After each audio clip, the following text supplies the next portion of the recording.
like on a daily kind of basis, and you take that child and give them, what would be a food, a house over their head, other kinds of things, but then they find themselves in this, it amounts to, in my estimation, sexual slavery. They have to perform these sex acts in order for them to have the care that they need. We refer to that as survival sex. Right. And does that happen often? I think right now part of the initiative of Safe Harbor, we don't really know the accurate numbers here in our county, and I think with Safe Harbor, that is part of what this program is going to do, is to collect that data. So hopefully a year from now we're going to get a better accurate figure on the cases that we're actually seeing here in Broome County. Now, how important is it for families to be involved in the foster care system? If we should have caring foster parents, right? I mean, that's one of the things that could help maybe alleviate some of the issues that are involved in this, right? Oh, foster parents are very important. I always say I think it's one of the hardest jobs of people that I've come in contact with, because they are opening their hearts and their homes to children that potentially they've never met, and inviting them to, be part of their family. I have great respect for foster parents, and of course we always, communities always need more folks that are willing to do that. And the reason why children are in foster care is they've been abused or neglected, so they come with a lot of issues that they have to deal with. So one of the ways that we could kind of counter some of the issues that may come up through sex trafficking and childhood sexual exploitation would be by having safe harbors, or to use the term for your program, that would, and safe environments for foster care kids, and to make children feel as if they're safe, they're protected, and their opinions matter. Exactly. We currently don't have a runaway homeless youth shelter here in Broome County, so Safe Harbor is currently partnering with youth centers, drop-in centers. The research shows that teens will access these centers more frequently than they would a shelter. So we're going to try to piggyback on what we already have and just put case managers, put resources in those drop-in centers so that youth can talk about it and know that someone's there.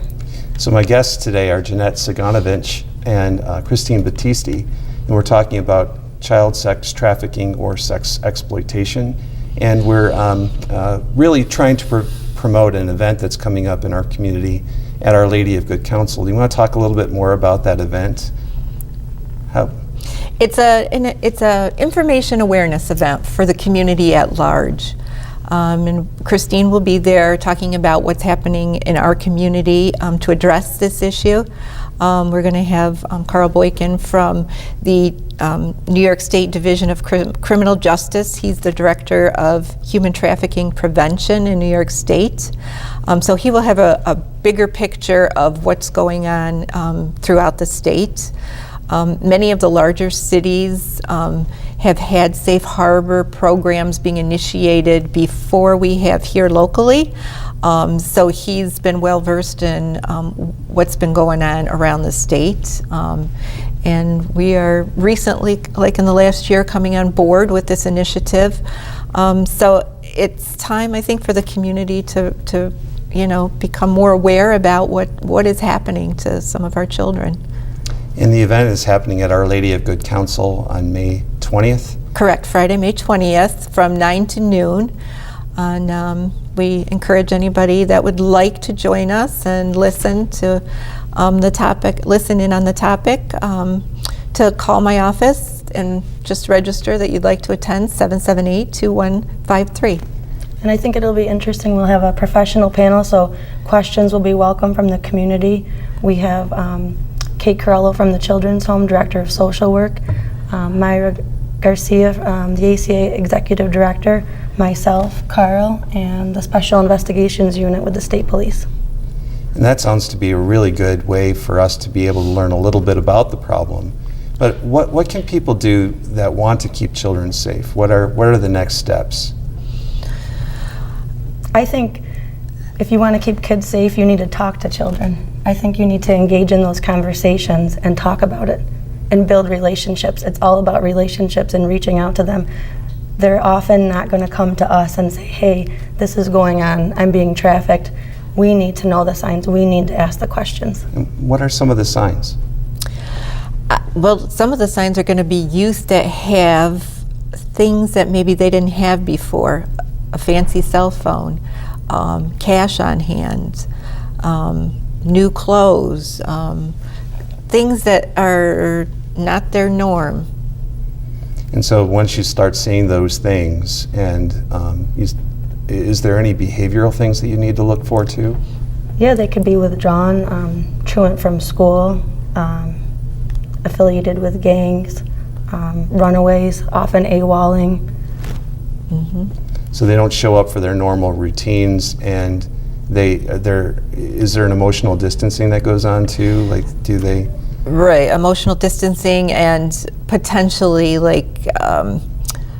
trying to protect somebody else, their trafficker, because sometimes they like their trafficker. Sometimes they're getting some emotional commitment of their emotional needs met. So their sense sometimes is to protect that person. They might not even identify, and oftentimes they don't, as a victim. Even though you think they are, they might not. And because we're talking about a wide range of ages that are involved in Correct. What would be considered to be a childhood sexual exploitation. Correct. Right. It could be young children, or it can be older teens. Older teens, and those ones would probably think of themselves more as an adult anyway. I can do what I want to, not realizing, of course, that they. And they might often like their life that they're in. They might have more things than they did in the past. They might think that they're being loved by the trafficker. So it's a really difficult population. It would be very, very difficult. And so, does child pornography enter into this too? Is that yet Part another of it? Yes. part Yes. of it? Yes. And how? And every now and then you see cases of that come up, and it disgusts me. But I can't figure out how that happens. Well, the same, I think, grooming process goes on. The same enticement is going on. Force is going on. I don't think whatever it starts with strategies. pornography, right from the beginning. Right. It leads up to that. Right. So it begins with pictures and then can end up in an act. And some of the kids who are involved in it as teenagers may have been groomed for it by how they were treated as children. And children often feel guilty sometimes when they participate in that. The perpetrator will make them feel guilty and use that as leverage, saying you've already done that before. This is one of the reasons why I have such problems bringing up the subject, I think, is because the subject matter itself makes me uncomfortable. I think it makes a lot of people uncomfortable, that children can be victimized in such a way that it really is beyond our comprehension, to those of us that love and cherish children. It's one of the reasons why my hat goes off to people that work at the Crime Victims Assistance Center or work with childhood things, because they have to deal with issues like this every day of their life, right? I mean, it's... Yeah. I mean, it is a prevalent problem, and we're always having new programs to tackle new issues, but I want to highlight that we do have a child advocacy center in our county. We do have a strong multidisciplinary team that comes together to reduce the trauma of children that have been victimized and to wrap services around that child.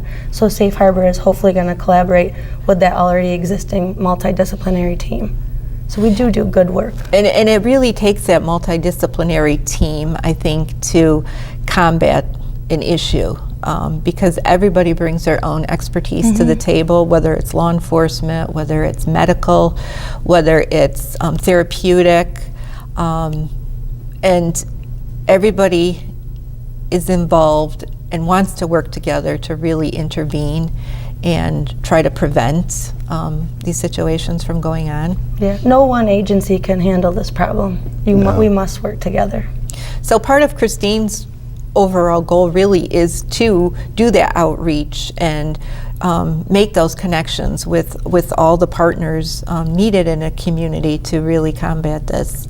And so she's been working very hard to bring, to get knowledge out there in the community. And this event we're having on May 20th is really one more piece that is needed so that the community is aware, so the community can start identifying. So in our last minute, let's talk a little bit about that program that's coming up again. So it's May 20th at Our Lady of Good Counsel Church in Endicott, New York, 9 to 12 on a Friday morning. And we encourage you to come and listen in and hopefully learn some things that as a community we can do. And Carl Boykin is going to be the presenter, and we'll have a panel of local experts on sex trafficking and childhood sexual exploitation, who will be able to talk a little bit about what we're doing locally and begin a community conversation on this subject that so desperately needs to happen to keep kids safe. Correct.